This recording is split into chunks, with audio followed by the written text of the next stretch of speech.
Kevin Escoffier, c'est un vrai talent que je connaissais peu. On s'est découvert il y a quelques mois.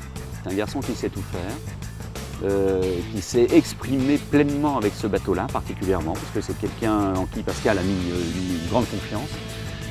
Et ce qui est assez fascinant, c'est qu'il est ingénieur, navigant, costaud,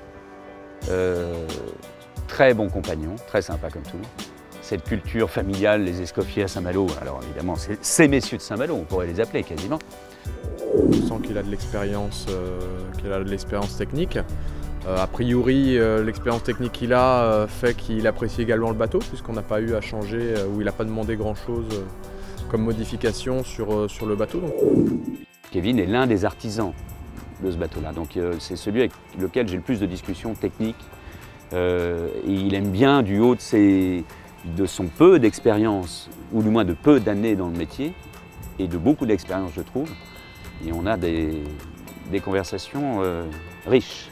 Son principal axe de travail sur le bateau depuis qu'il est arrivé n'était pas forcément orienté vers la performance pure du bateau. Là où on voulait vraiment bétonner les choses, c'est du côté de l'énergie, c'est-à-dire on a pris un petit peu de masse là-dessus, sur l'énergie, pour vraiment s'assurer qu'on n'aura aucun problème, aucune question à se poser sur la production d'énergie et d'eau douce à bord. Il est fougueux, il faut le calmer. C'est pas le plus jeune du bord, mais pas loin, je crois, il me semble. C'est peut-être le plus jeune. C'est le petit dernier de la portée, celui-là. Donc il faut le choyer un petit peu, mais il faut surtout le calmer, il faut de temps en temps le calmer. Moi, à mon âge, j'ai jamais fait un tour du monde, donc il y a toutes les personnes avec qui je travaille, et même au sein de l'équipage, il y en a plein. Tu dis que c'est toujours une chance, de toute façon tu apprends énormément, et travailler avec ces gens-là, faut toujours prendre.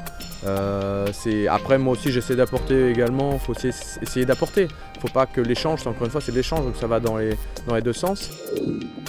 C'est absolument pas une question d'inconscience, parce qu'on n'en est plus. Les inconscients ne finissent quasiment jamais leur cours sur leur projet. Il faut un peu d'inconscience, c'est vrai. Mais là, il y a juste la fougue nécessaire pour faire avancer les choses et bousculer un petit peu.